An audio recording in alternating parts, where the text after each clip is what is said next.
Dari satu partikel pertama lahirlah dua. Kita sebut Adam dan Hawa. Tapi kenapa harus Adam dan Hawa? Pertanyaan ini bukan tentang manusia pertama. Ini tentang dua partikel primordial, dasar dari segala eksistensi, sejak awal semesta.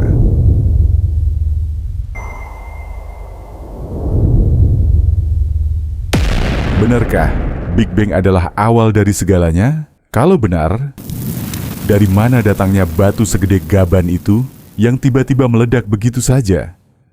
Logiskah itu? Sains sering menyebut dirinya logis, tapi percaya ada benda raksasa muncul entah dari mana, lalu meledak? Itu justru lebih membutuhkan iman dibandingkan teologi yang mereka kritik. Mereka bilang semuanya terjadi karena kebetulan acak. Tapi anehnya, rumus mereka sendiri selalu mencari keteraturan yang stabil. Bagaimana mungkin keteraturan lahir dari sesuatu yang acak? Big Bang memang terjadi. Bekasnya ada, bisa diukur, bisa diamati. Tapi jangan salah, Big Bang bukan awal dari kompleksitas. Ia adalah produk dari kompleksitas yang lebih dalam.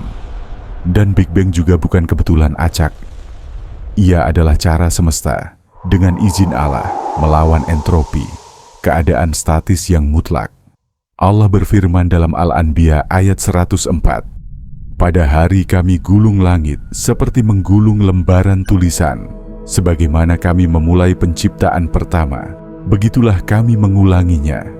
Kehancuran hanyalah pintu menuju penciptaan ulang."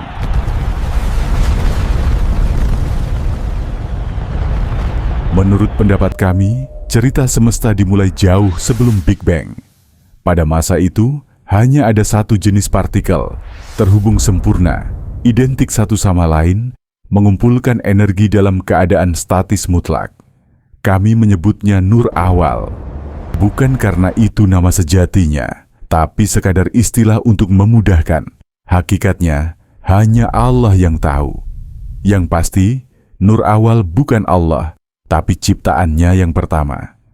Sampai akhirnya, partikel tunggal itu terpecah menjadi dua sifat yang berbeda, saling melengkapi, bagaikan pasangan. Yang satu lebih feminin, menjaga, menyimpan, mengikat energi. Yang lain lebih maskulin, melepaskan, bergerak, membawa energi keluar. Dua partikel inilah yang menjadi partikel terkecil penyusun segala eksistensi. Segala yang kita saksikan hari ini, dari atom, makhluk hidup, hingga galaksi, hanyalah pola kombinasi dari keduanya.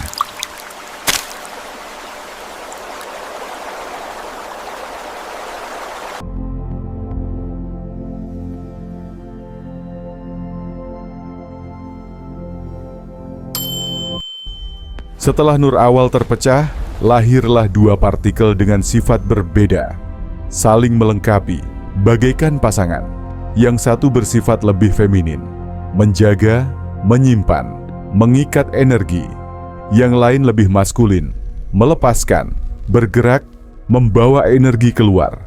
Dari perbedaan ini, terbentuklah fondasi bagi segala eksistensi. Allah berfirman dalam Az-Zariyat ayat 49, "Dan segala sesuatu kami ciptakan berpasang-pasangan, agar kamu mengingat kebesaran Allah."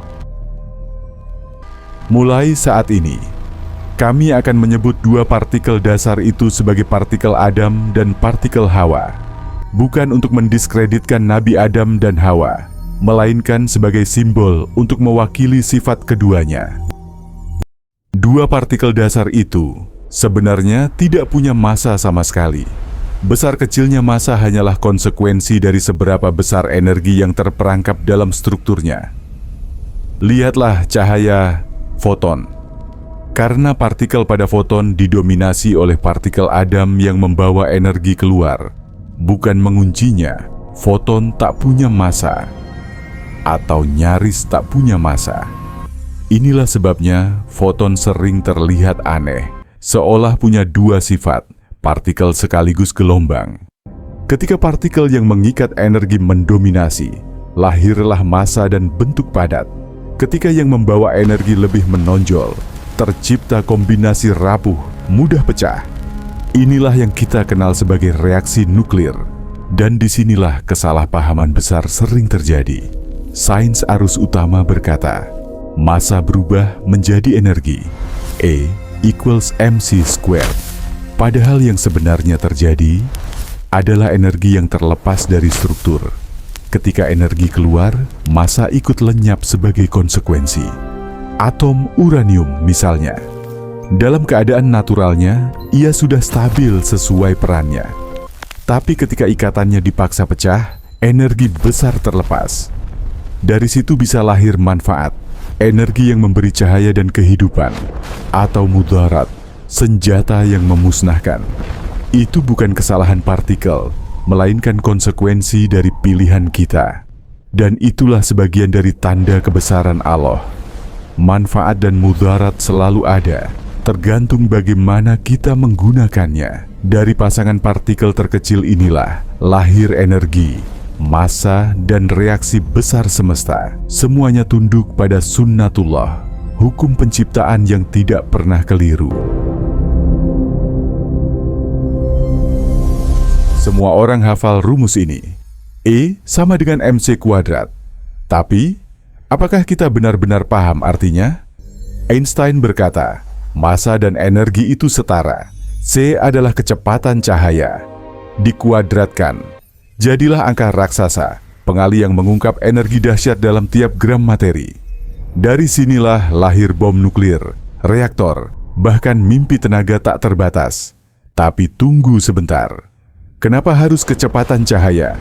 Kenapa harus dikuadratkan? Apakah cahaya benar-benar fondasi untuk mengukur energi? Atau hanya trik matematika untuk mengurung sesuatu yang tak terjelaskan?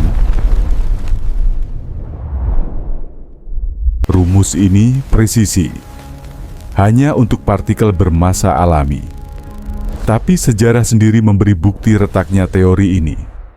Tahun 1954 di Bikini Atoll, Amerika menguji bom hidrogen. Para ilmuwan menghitung energinya dengan rumus ini. Hasilnya, ledakan lebih dari 2 kali lipat perkiraan mereka. Perhitungan meleset. Alam menunjukkan bahwa semesta tidak sesederhana mc². Kalau begitu, mungkin kita salah kaprah selama ini. Mungkin bukan massa yang berubah jadi energi, tapi energi yang terlepas hingga massa hilang. Kalau benar begitu, maka seluruh logika fisika modern harus kita ulang dari awal. Pertanyaannya sekarang, jika rumus paling terkenal di dunia ternyata tak lengkap, apa yang sebenarnya menyusun hukum semesta? Di episode berikutnya kita akan bongkar paradoks cahaya dan partikel dan menantang fondasi fisika arus utama. Maha benar Allah dengan segala firman-Nya. Segala ciptaannya di semesta menunggu untuk dipahami agar kita mengerti kebesarannya.